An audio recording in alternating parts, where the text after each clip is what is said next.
தமிழக வெற்றி கழகத்துக்கு எந்த கொள்கையோ கோட்பாடோ எதுவுமே கிடையாது. அவர் என்ன பண்ணுறாரு அப்படின்னா, அவர் இவ்வளோ நாள் திரையில் நடிச்சுக்கிட்டு இருந்தார், இப்போ தரையில் நடிக்கிறார், அவ்வளோதான். அவருக்கு ஸ்கிரிப்ட் எழுதி கொடுக்கப்படுது, அதை வந்து ஒவ்வொரு மீட்டிங்லையும் வாசிக்கிட்டு போகிறாரு. அவர் திராவிட கட்சிகளின் இலவசங்களை தூக்கி உள்ளே வச்சிருக்கு. தொகுதி நாம் தமிழர் கட்சி வேட்பாளர் நேர்காணல் ரெட் நியூஸ் தமிழ். மேடம், இப்போ பார்த்தீங்கன்னாக்கா அதிமுக நிற்கிது, திமுக நிற்கிது.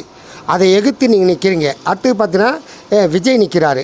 ஆனால் இதெல்லாம் எதிர்த்து நீங்கள் நின்று உங்களுக்கு எந்த அளவுக்கு வாய்ப்பு இருக்குது மேடம்? அப்படி பேசுங்க ஐயா. திமுக அதிமுகன்னு சொல்கிறீங்க, விஜய் கட்சின்னு சொல்கிறீங்க. இவங்க சாதித்தது என்ன அப்படின்னு நம்ம சிந்திச்சு பார்க்கணும். இவங்க பெருசாக எந்த சாதனையும் செய்யலை. இப்போ விஜய் வந்து மாற்றுன்னு வந்திருக்கிறாரு. விஜயும் வந்து மாற்றா எனக்கு தெரியல. இவங்க எல்லாருமே சொல்கிறது வந்து இலவசங்கள் கொடுப்பேன் அப்படின்னு சொல்லிட்டு. இந்த இலவசங்கள் என்பது மக்களை ஏமாற்றுகிற திட்டம்.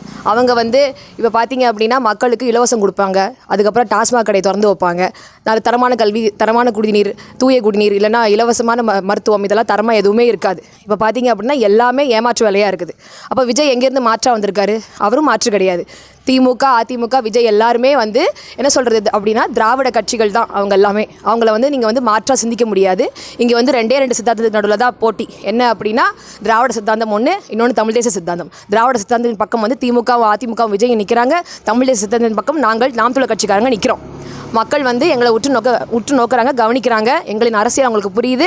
கண்டிப்பாக சொல்கிறேன், எங்களுக்கு மிகப்பெரிய வாய்ப்பு இருக்குது. உறுதியாக நாங்கள் வெல்லுவோம். மேடம், இப்போ ஜோலார்பேட்டை தொகுதியில் பார்த்தீங்கன்னாக்கா மற்ற கட்சி நிற்கிறப்ப இப்போ நாம் தமிழர் கட்சி நீங்கள் வேட்பாளராக ஒவ்வொரு வீடாக போகிறீங்க, ஒவ்வொரு கிராமம் போகிறீங்க, ஒவ்வொருத்தையும் பார்க்குறீங்க. ஆனால் பார்த்த பிறகு உங்களுக்கு வந்து மக்கள் எந்த அளவுக்கு ஆதரவு தராங்க, இல்லை மற்ற கட்சிக்கு எப்படி ஆதரவு தராங்க, அதெல்லாம் பார்த்தீங்கன்னாக்கா இப்போ வந்து தமிழக வெற்றி கழகம் அது பார்த்திங்கன்னா நம்ம சீமான் ஐயா பார்த்திங்கனாக்கா நிறைய தடவை அவங்களை வந்து எப்படி சொல்கிறது, ஒரு இதாக பேசுகிறல்ல, அது மாதிரி மக்கள் ஏதாவது எதிர்பார்த்து உங்கள்கிட்ட சொல்கிறாங்களா, இல்லை நேரடியாக நீங்கள் போய் களத்தில் பார்க்குறப்ப எப்படிங்க மேடம்? களத்தில் போகும்போது எங்களுக்கு நல்ல வரவேற்பு இருக்குதுங்க. ஏன்னா மக்கள் வந்து இவங்களோட ஆட்சி காலத்தில் வெறுப்புற்று இருக்கிறாங்க. வெறுப்பு வந்துருச்சு இவங்க ஆட்சி காலத்தில்.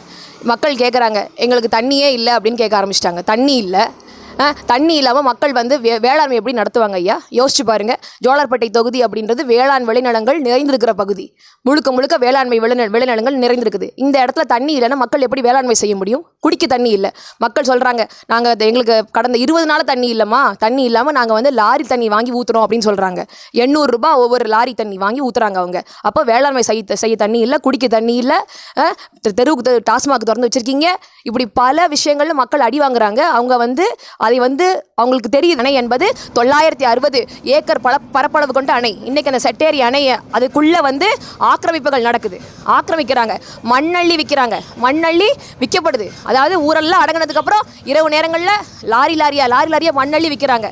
மேலும் அங்கே இருக்கிற ஏரி குளங்களில் இதே வேலை நடக்குது, மண்ணள்ளி விற்கிறாங்க. நீங்கள் இப்போ கேட்டீங்க இவங்க ஏன் செயல்படுத்த மாட்டேன்றாங்கன்னு. ஏன் செயல்படுத்த மாட்டாங்க அப்படின்னா இவங்களுக்கு நோக்கம் கிடையாது.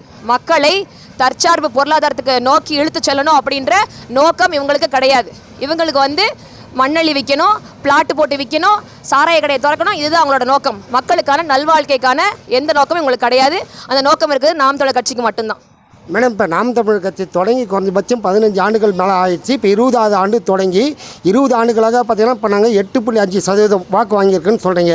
இப்போ பார்த்தீங்கன்னா மீண்டும் பார்த்தீங்கன்னா இப்போ வந்து தமிழக வெற்றி கழகம் வந்திருக்கு. இதனால் உங்களுக்கு பாதிப்பு ஏதாவது இருக்கா, இல்லை தமிழக வெற்றி கழகத்தை மீண்டும் நீங்கள் அதிகமாக வாக்கு வாங்குவீங்களா மேடம்? ஐயா, எங்களுக்கு தமிழக வெற்றி கழகத்தினால எந்த பாதிப்பும் கிடையாது. ஏன் அப்படின்னா மக்கள் என்பவர்கள் அரசியல் தெளிவு பெற்ற மக்கள் தான் எங்களுக்கு வாக்களிக்கிறாங்க. எங்களோட வாக்கு என்பது சரியாது. ஏன் அப்படின்னா நாங்கள் வந்து நாடுதோறும் தமிழகம் எங்கும் முழங்கி மக்களுக்கு அரசியல் விழிப்புணர்வை ஏற்படுத்தியிருக்கோம். நாங்கள் ஏற்படுத்தியிருக்கோம். எங்களுக்கு வாக்கு செலுத்துகிற மக்கள் அவ்வளவு பேருமே அரசியல் தெளிவு பெற்ற மக்கள். அந்த வாக்கு என்பது நிச்சயம் குறையாது, மேலும் மேலும் மேலும் மேலும் அதிகரிக்க தான் போகுது. அதை நீங்கள் பார்க்க தான் போகிறீங்க. விஜயாலேயோ இல்லை திராவிட கட்சிகளாலேயோ எங்களுக்கு எந்த பாதிப்பும் கிடையாது. நாங்கள் எங்களோட போட்டி என்பது மக்களின் அறியாமையோடு தான். நாங்கள் மக்களின் அறியாமையை வந்து சிறுசிறுதாக நாங்கள் தொடச்சிக்கிட்டே வரோம். கண்டிப்பாக நாம் தமிழர் கட்சி ஆட்சி அமைக்கும். மேடம், இப்போது சொல்கிறதுக்கு ஓகே. இப்போ சாட்டை துறைமுகர் என்ன சொல்கிறாருனாக்கா விஜயை வந்து அவ்வளோ விமர்சிக்கிறார். அடுத்து பார்த்திங்கன்னா ரொம்ப கேவலமாக விமர்சிக்கிறார். என்ன காரணம்னு கேட்டாக்கா இவங்க வந்து அணில் குஞ்சு அந்த மாதிரிலாம் சொல்கிறாங்க. ஆனால் அவங்களுக்கு வந்து வாக்கு வங்கியே கிடையாதுன்றாங்க.